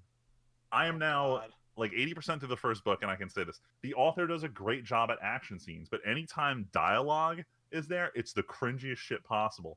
And thanks to budget restrictions, they can't show half the fucking fight scene, so it's clip shows, and then they cut ahead to the bad dialogue. So it's like they decided to adapt the worst parts of this. And it's like watching a train wreck happen in slow motion, and I can't decide if I want to watch the train wreck or go read like the novelized version of this train wreck. That said, I'm reading the novel. It's not bad. I really like reading about this dude being trapped at the bottom of a dungeon, eating monsters to survive. Like this is interesting to me, because most isekais, the main character has it easy. Like that's why I like Shield Hero. He had it hard. The second he had it easy, it stopped being that much fun. That as fun as the beginning. And right now, I'm at the part where this dude is struggling. He's like crawling through these dungeons, trying to figure out how to stop literally everything that wants to kill him from killing him. And the enemy's like, yeah, can you cut out those fights and get to the part where he hangs out with the naked lolly vampire girl? Like, that's what we really want to show our viewers. That's bad. That's terrible. Like, I know. I hate it. The worst part is this was poised to be the big show of the season. Like, Funimation paid through the nose to get exclusive rights. They're simul-dubbing it, and everyone's like, bad choice. Jeez. So this is a big disaster, and I really love watching this unfold, because this is just one of those big, how could they have fucked up so hard on this? Like, this was one of the big isekai light novels that should have been the Shield Hero of this season, and it's not going to come even close. It's going to be known for fucking up. That's unfortunate. Yeah. Well, so much for that. I'll stay away. Actually, no, you've watched Konosuba, so I can talk about this next one just fine. So the new Konosuba trailer came out. We got one last year showing off this. They were going to be adapting the arc where the whole squad goes to Megumin's home village, where it's all just a bunch of these. The technical term in Japanese is chunies, but it's basically just a bunch of delusional people who think they're the toughest shit on the planet, aka Megumin, but a village of her. And they had a new trailer that came out. That's people are criticizing it because characters who were in the manga, they're way more voluptuous in this movie, is the way I'm going to say it. That said, I don't particularly give a shit, but I know hardcore fans are bitching that this is what the show's doing. But for anyone who's read the manga, the show is not known for staying on model to these characters at all, and I think that's what makes the anime fun and unique, is just how distorted everyone looks all the time. That said, Tyler, I don't know if you you might remember this. So when they came out with the first Winnie the Pooh movie, they decided that one character was so important they were just going to call the movie the Tigger movie instead of calling it the Winnie the Pooh movie. And that's basically what they're doing with this. This is the Megumin movie, and they should really just call it that. And because of that, I'm very excited. Sorry, what's the actual title is finally back. The actual title is Konosuba: The Crimson Legend, which is basically just calling this the Megumin movie. Right. That is basically just calling it the Megumin. Also known as Friedman's fanfic. Dude, I cannot wait for this movie. Megumin's got a little sister who's just mini Megumin. This shit is like a Weeb's dream. So instead of explosions, she like spark. Sparkler. Yeah, see, right. She's actually a competent mage. Wow, why is my phone sending me so many things about fucking? All the meme kings are gonna get their girl Union back, so they got that going for them too. But I'm excited. That said, the Konosuba OVAs are actually out on Crunchyroll. For anyone who's confused about how to watch them, they were added as episode 11 for each of the seasons. So episode 11 of season 1 and 2 are just the OVAs. So go check those out if you're interested in borderline hentai, apparently, which I am. So I'm gonna go watch those OVAs soon. I gotta watch those OVAs. But yeah, no, Weeb shit's pretty short this week. That's all we really had. There hasn't been too much news. Fire Force, an anime I've been watching, it was delayed this week out of respect for the Kyoto Animation incident. That said, the timing cannot have been more unfortunate because they also announced the simuldub and that it will be coming to Toonami. There were more concerns that Fire Force was going to be taken off the air permanently just because of how big of an impact it's had on the Japanese, media sphere right now. But it sounds like it's going to come back this Friday for episode 3. I hope so. The show is good. There are rumors they're going to dedicate a few episodes to the victims in the Kyoto Animation incident. But I don't want to see the show canceled. David Production and Shaft are working really hard on it. And it's a pretty high quality show. We'll see where it goes. But that's it for the Weeb shit. All right, and we're just gonna pop right into weeks real quick and just cover the marginal amount of stuff we all have because we're already pretty late. As always. Yeah, as always. Friedman, what'd you do? What's going on? What did I do? So I had to do a lot of computer science work this last week. I had to learn a little bit about CI/CD pipelines and how to use specific services. I have a friend who's trying to get me a position, but I'm not quite prepared for this interview, so I got to do a lot more studying in order to be ready for it. But we'll see. So that's taking up a lot of my time. A little bit of Monster, and I haven't made a lot of progress. I know there's an event coming up, I think in about a week, where they're bringing back a lot of the limited time events, and I don't think my Hunter rank is high enough for any of them, so I got to grind that out at some point. I just don't know when I'm going to be able to do this. We'll work on it. We'll figure it out. I don't know. Like tonight. No, I'm kidding. On top of that, trying to watch some anime. I had family in this weekend on Saturday, so I wasn't able to watch too much. I did sneak in a couple episodes of Demon Slayer, which I know everyone's going to talk about during their week. Hell and yeah. I've been waiting to make this joke. So I got to the episode where you meet the villain they've been teasing in the opening, who I swear looks like Michael Jackson. And the last demon that I met around episode 4 or 5, when you first meet him, he makes this like screeching, chittering noise when you meet him, and it was really cool. But the second we meet Muzan Jackson, who I'm going to call him that for the rest of the show. Muzan Jackson. I expected him to look at the main character and just start making Michael Jackson noise. Like I expected him to look right now and go, hee hee, Shimona. And he didn't. He said normal things, and I was really caught off guard by this. Terrifyingly normal, even. So now every time I see him, all I'm going to hear is just Michael Jackson sounds. Oh, jeez. And it's going to ruin this show for me.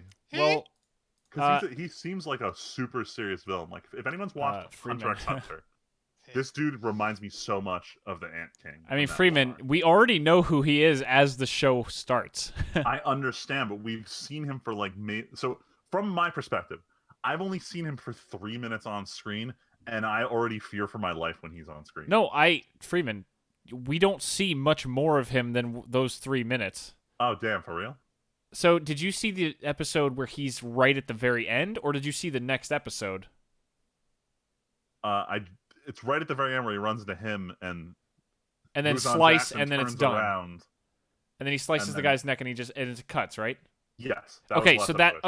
So you see a little more of him next episode, and then bam, on to other things.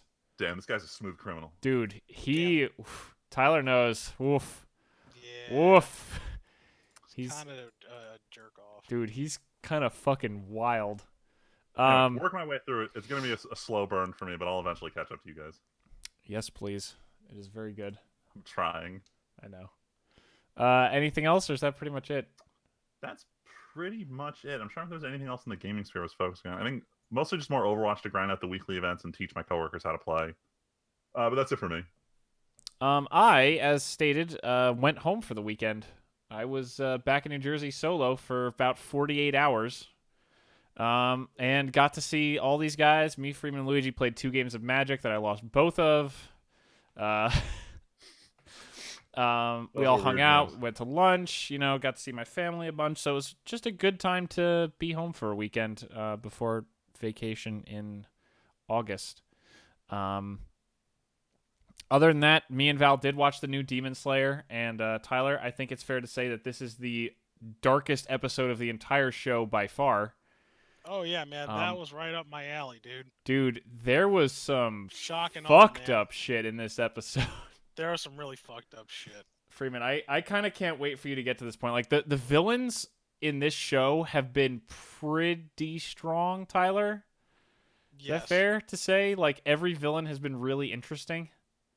The villains are interesting, and the scenarios are even more interesting. Oh yeah, oof. Like the things that they are coming across, weird, and like the sheer like helplessness of some situations. Yes, like yo, you like, it's cool how they present it without giving too much away. It's like, yeah, we know you have plot armor.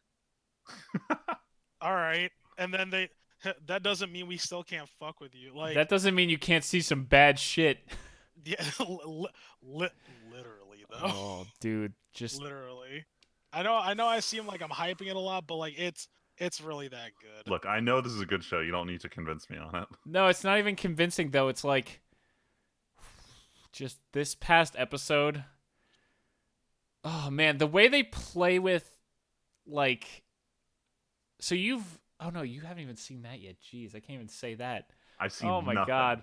Nothing. Yeah, can't. Well, no, okay. So you even remember from the test though, right? Where he actually like kind of delves into the backstory of the demon. Yeah. Yeah, that trend fucking continues. So first you see all this horrible shit, and then you're like, wait a minute, but they were actually just a twisted up regular person. And it gets you every single time. It gets you every time. They are going the Bleach route. Oh, I cannot confirm or deny since I didn't see Bleach still. No, yeah, you make a good point. They're actually doing the whole. Yeah, so the first arc of Bleach, it was cool because they were actually normal. Like the original plot of Bleach is like when a soul doesn't want to pass on, it becomes a monster, and someone has to go and actually like, I guess like they have to bop them. Yeah. Yeah, but then later on in the series, they start fighting creatures that really shouldn't have been people, but they're like, oh, they're not sympathetic. Let's start giving them like deep, sad backstories and start telling it immediately after they get fatally stabbed. And that was all right. Fine, that's exactly what they do in this show. Whatever, it still works really well. I don't know. Maybe it's because I haven't seen Bleach, but it works on me every time. Also, there's a character who it seems to work on really well as well. You know who I'm talking about, right? Yes. Who seems especially affected by. There's white dots that appear around his head for no reason. I think that's a little silly, but it's funny. Oh, it's hilarious, yeah. No, but Demon Slayer is really good. Other than that, I really didn't get to play or see much. Funny enough, a new season of Queer Eye actually apparently came out on Friday, so me and Val actually watched the first one today because that show's just a fun time. Trying to think. Did we do anything last week? But, well, okay, so I can't remember anything else we watched in particular, but most importantly of all, I started reading a new book series. I was recommended a book series called Red Rising by one of my Commander guys weeks ago, and I bought the first one, and I got like half a chapter in. And then last week, I started actually reading it for more than 5 minutes, and then today I started the fourth book. And I read the third book in, I think, since I came home on Sunday. It's like, how long is each book? It's about the length of a Dresden Files book. Okay. So it's not that long. It's something you can definitely power through if you sit down. The series is called Red Rising. And sounds like some communist shit. I am nervous starting the 4th book because the first 3 books have all followed one character that I really liked following, and now we're kind of apparently going to follow at least 3 characters, so I'm going to have to see how this one rides out. I already pre-ordered the 5th book, which actually comes out in a week from today, which is hilarious timing. It's like when I first got into Dresden and... Tyler, what's the one before Skin Game? Ghost? No, not Ghost Story. No, it was the one after Ghost Story. It was after Ghost Story, but before Skin Game. Whatever the one, shit. God, whatever the one after Ghost Story, the Dresden Files after Ghost Story is, that book came out less than 2 months after I first read Dresden, I think. Yeah. Because I remember I was thankfully not stuck in Ghost Story land, because Ghost Story land is bad land. Wait. Oh, Cold Days, duh. Duh. What's the release date on Cold Days? 2012. That's exactly right. I was going to school for my I was just going to Utah in 2012. Timing's perfect. God, there's only been one Dresden Files book that came out in the last 7 years, Tyler. Yeah, what the hell? Skin Game came out in 2014. Jeez. Oh my God, it's still been 3 years. I've read Skin Game so many times. Oh my God, it's Game of Thrones all over again. Nah, this is Dude. worse because I actually care about the books, unlike Game of Thrones. I too only care. I care about these books infinitely more. Well, that and you know what's just. I mean, as I'm never bad gonna now? buy another Game of Thrones Freaking book. Name of the Wind. That's Oh my! Oh wait, Tyler! Holy shit! July 22nd, yesterday, Jim Butcher tweeted the end. Wait, what? He has now finished writing the book. Ooh. As of yesterday, he finished writing the book. It's a very cryptic message. I wonder what it could mean. So, okay, Peace Talks is complete. The final chapter is now in the betas, Sinister Clutches, and soon it'll be off to his editor and on to publication. We should have a release date for you very soon. Probably within 6 months. Maybe by the end of 2019, we can read fucking Peace Talks. God. I need this. Wait, holy shit. Apparently...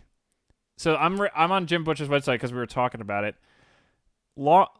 So apparently they're in pre-production for a book trailer for Peace Talks, a live-action cinematic-style production that promotes the book. Whoa. That's I don't know how I fucking feel about. weird. I mean, no. What am I saying? That's dope as hell. A trailer for a book. You Just can't like be putting- against I mean, this, so- Tim. so- That's what they putting do out a for Magic promotional all trailer the for a time. Magic set. No. So the thing is, this is so we've talked before about how Jim Butcher apparently has been through like a divorce, a remarriage, a death of his dog, and like a million other things in the last few years, and that's why it's slowed down so much. If this is the ramp back on, then I want to get on this ride because I would be so excited if this fucking thing would start picking up again. Yeah. Could you imagine if we could go back to one of these a year? I would. Well, I wouldn't know how I feel about that because I started reading around. That's true.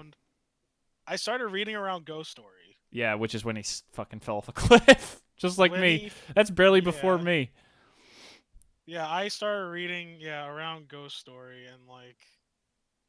and by the time I caught up, Cold Days came out. Ooh. And then So here's Yeah, like- hold on. So here's locations they list for where the trailer is going to be shot: a beach or pool, a castle or gothic interior, an old world pub, or and a soundstage. Now the Geez, I first wonder the where la- that the old soundstage world pub's I was going to say we know from the first chapter that's out, running on the beach, right? right, We know the old world pub, obviously. obviously mechanics. They better get it right, or that's what's the point? If that plaque ain't there, boy. Dude, or if there ain't 13 of everything. Right. Oh, it's so important. I don't know what the castle is, unless it's oh no, is it Wish I understood these things. the Baron of I- Chicago's castle, Tyler? Oh God. I mean, you could. All right, Freeman. You could. You could read up, but I'll tell you what. There's 1, 2, 3, 4, 5.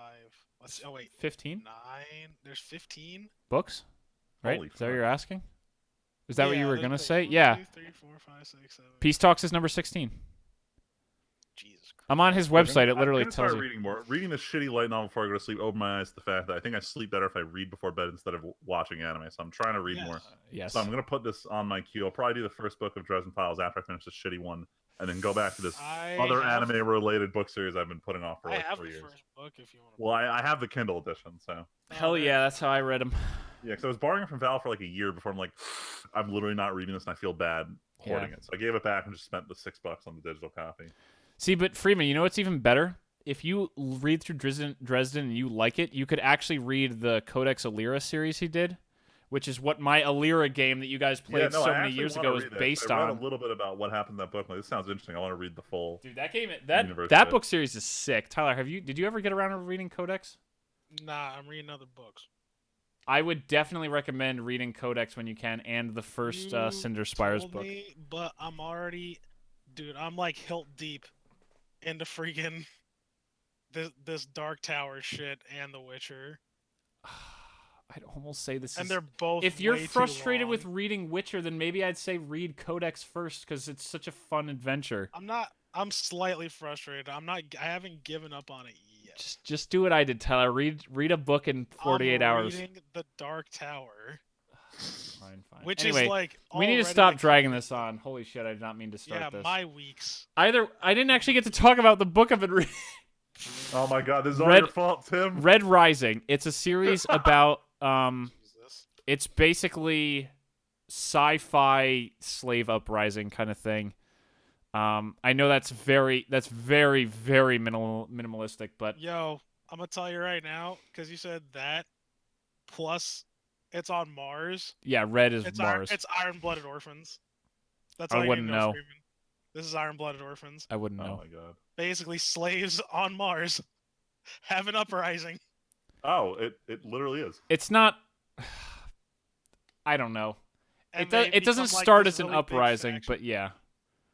They become this huge faction and like take over everything, basically. That's kind of where this is going, but the fourth book has started and things are very shaky. So, like, things were going better when the guy was captured in a box for 9 months straight. Literally, one of the books starts with, "Hey, I've been a prisoner inside of a marble cube with no light and tubes going in and out of me to keep me alive for 9 months in the dark." It's fucked up. Yeah, but I recommend it a lot. I would try reading the first one. It's a little Hunger Gamesy, and it kind of eases you into the series. The second one picks things up a lot, and the third one is when things really are fucking a wild ride. And then the fourth one I'm just started today, and I'm very nervous about because, like I said, multiple characters is always different to handle than just one main character you follow. But yeah, that's about it. I'm going to probably play a little Monster Hunter after this. I'm trying to get back in since I was gone for the weekend. Other than that, like I said, me and Val have our show to watch, and we're probably going to try to pick up another anime too to start chugging through. Promised Neverland I keep talking about because that opening is such a banger. Wait, so did Val make you sit through the first episode of Umaru? So yes, she did, and oh my god, that's worth mentioning. So she made me watch the first one, which I understand why. I agree with your assessment. I don't think it's a show for me. It's just way too frustrating to watch this super bitch just do whatever she wants. It just gets under my skin, just like other things like that do. Yes, that's a big problem with the show. The main character is the most annoying character on the planet, but the problem is some people like me and a lot of fellow weebs see ourselves in this annoying small child. Oh, Val admitted that she totally understands and sympathizes and like feels attacked, quote unquote, by this character who is so much like her. I know we've already gone late, but can I tell this quick story because I love telling this story about Umaru. So at the time that I watched it, what's the full name of the show? Because you're just calling it Umaru. It's called Himoto Umaru-chan, which just means like annoying younger sister Umaru. Piece of shit younger sister. Yeah. Keep going. At the time, I was always like, I would watch whatever the big show of the season. I'd watch on Saturday while I got Quick Check sandwiches. For anyone who isn't near Quick Check, it's like a 7-Eleven, but way better. Actually, I don't know. Arguably, it's gotten shit. Point is, I was very particular about I have to eat this one sandwich this one way, and I was watching Food Wars at the time, so I was like, oh, I'm being super gourmet with my fucking system sub here. But Food Wars ended, and I needed something else to watch, so I went as I usually do. I got my sandwich, I got my Kyle's can of Monster Energy, and I'm like, let's sit down and do my usual routine. But in the first episode, Umaru sits there after her brother says, "Don't eat junk food. We're having dinner in a little bit." And she goes and she rips open a bag of potato chips, opens up a soda, and talks about how I gotta eat this shit in a specific order while I watch this anime. And I'm sitting there like, oh no, she's me. I don't like this. And I watched the whole show and I loved it because I saw way too much of myself in this annoying little girl. And a lot of weebs felt the same way. So some quit it and some watched just because they hate themselves. So Freeman, I will say Val definitely laughed when I said Freeman and Luigi were wondering if you'd already have the stupid outfit when I got back. She thought that was hilarious. Yeah, I wouldn't be surprised if that happens at some point. It stresses me because I've had to be the brother in that situation too many times. Yes. Where I'm like, I don't need a show that reminds me of what I've had to deal with before. Yes. Like I said, I did not recommend this show to you. I only recommend it to Val. I know. But yeah. Other than that, Tyler, what about you? Let's see here. What am I doing? That hasn't overlapped with everything else. You saw Spider-Man since last time, right? Did I see Spider-Man since last time? Didn't you I cancel on Thursday? Oh, no, you did. You're right. I forgot. Oh, no, I watched The Lion King. Oh, well, yeah. What's your hot take? Whatever. Oh, my hot... Damn, wow. So, I don't think it's as bad as everybody thinks it is. But I think it could have done without the singing. Really? Yeah, I feel like the like the mood of the movie and all that stuff, like, and how, like, just like the way it is presented, I feel like it could have done without the singing. So, Tyler, having recently watched the Cats trailer, listen, do you have a listen. Okay, so I honestly don't want to talk about it. It actually freaked me out. Dude, it did. Like, it actually freaked me out. Like, Rachel fucking made me watch it when I was there on Saturday night. I've only seen it through the memes. I refuse to watch this shit. Dude, it's weird. It's really weird. It's too much. It's Sonic. And, like, I usually, like, keep my composure with, like, 99% of things ever. This actually freaked me out. I don't like it. I don't, and, like, it's like worse than the Sonic movie. Dude, it is. And, like, I never expressed interest in cats, like, ever. Like, ever since I saw the commercials, like, for the Broadway show, like, when I was younger, I was like, well, it's, like, weird, but, like, whatever. But, like, weird flex. Like, this is next level weird. I don't like it. I don't. Creepy furries might be into it. Oh, this is the furry movie.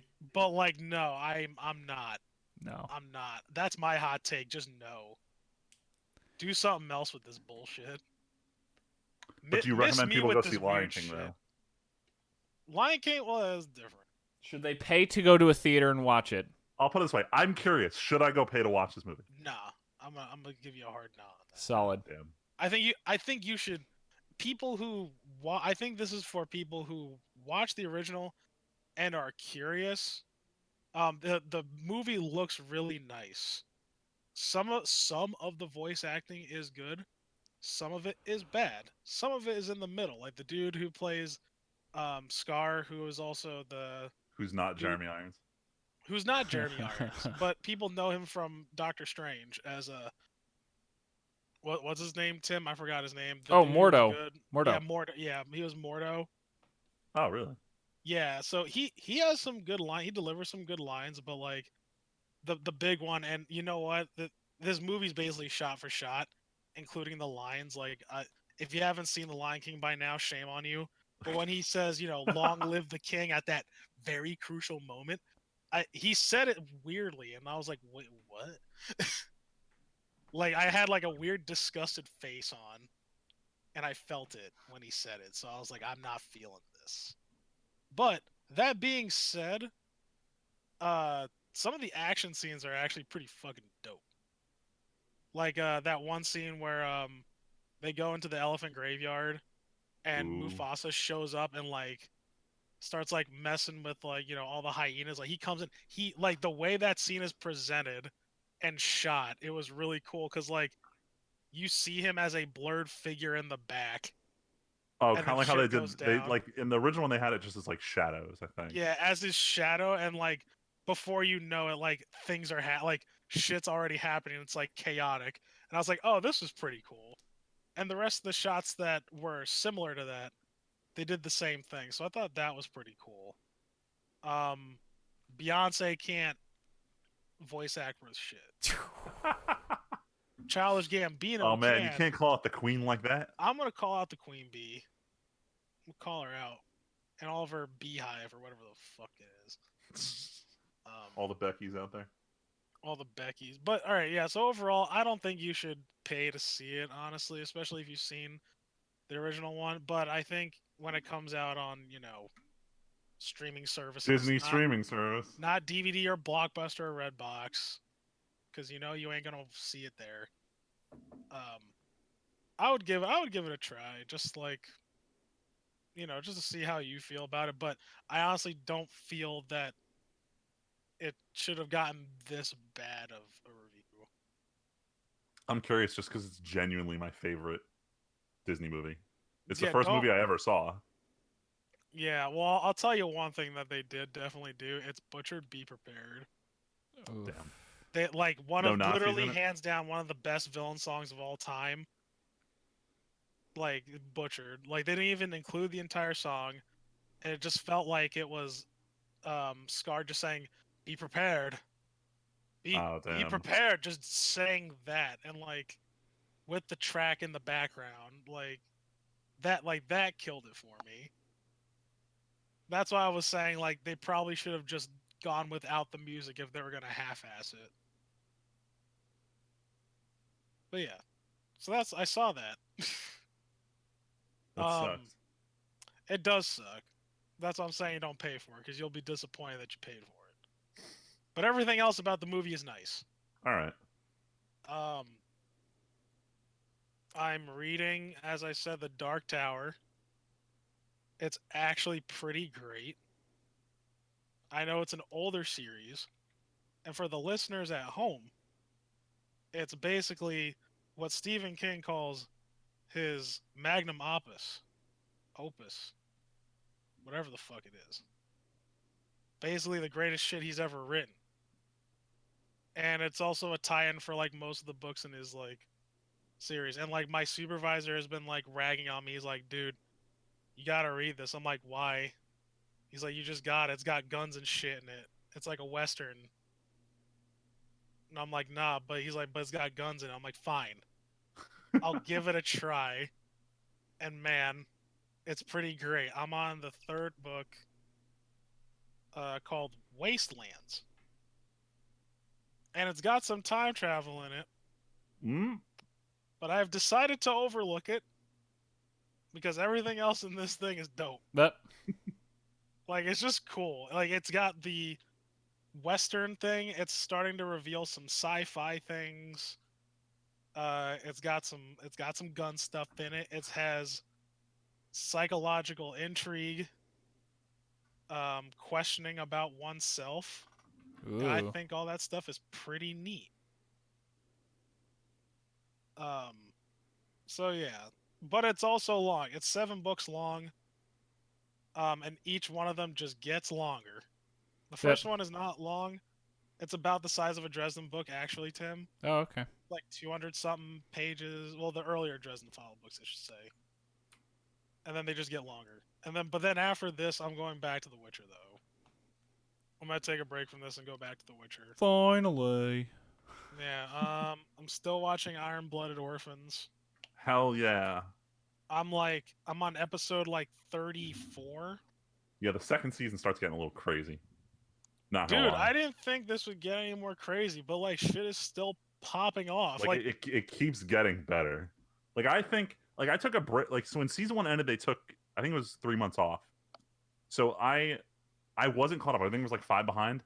I paused during the 3 months, and then when season 2 started, I just caught up on the 5th week. So I watched 10 in a row. I'm like, holy crap, this is getting good. Yeah, it's pretty great. Tim, I think you would like this. Okay. Some of the characters are a little bit left to be desired, but I would say, and Freeman, I don't know if you would understand this, but Tim, you might. I haven't seen the entire thing, but this is literally one of the best gangster stories I've ever seen. Ooh. Yes. It I is. get what you're It is saying. the quintessential This is like space gangsters. space gangster, like rise and fall. Or more like maybe space yakuzas. It is space yakuzas.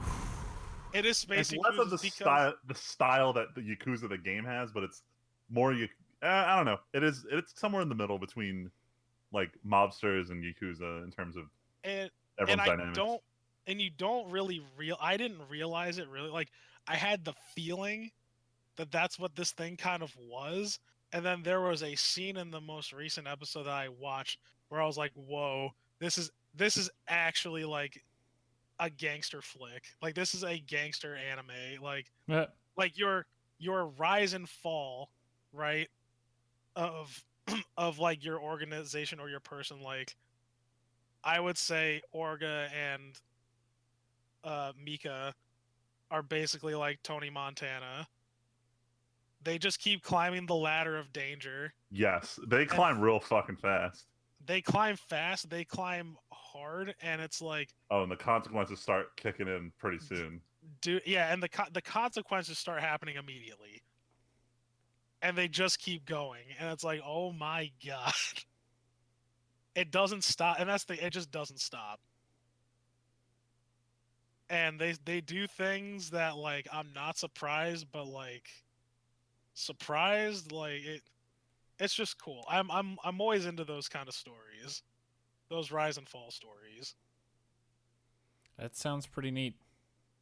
Yeah, so I know you're a fan of mechs and mob movies, Tim. That is largely true. So I would recommend this to you if you ever get the chance. Yeah, okay. Doesn't have to be now. It could be later on. Hey man. Like tomorrow. Wow. Or after the podcast. Damn. You know, not that Not that soon, but it could be soon. Could be that soon. Where can I watch it again? Is it on? It's on. It's Oh on no, it's on Crunchyroll. Netflix. Crunchyroll. Okay. Yeah, it's on Crunchyroll. That's where I'm watching it. I was watching it dubbed because I had my friend's Plex, but then Freeman enlightened me to the fact that Crunchyroll has it and that it's obviously dubbed or subbed there, and I was like, yes. Gotcha. The voices are not that good dubbed. Gotcha. Yeah, they're questionable. But yeah, that's what I'm doing, and that's about it. Okie doke. Well, I think we're going to end it here because, man, oh man, is it late. Thank you all so much for listening to our incredibly long-running podcast. My God, this one went long. But we'll be back next week with another edition. So until next time, my name is Timpedia. I'm Friedman. It's just Tyler. And we'll catch you guys next time on the TNT podcast.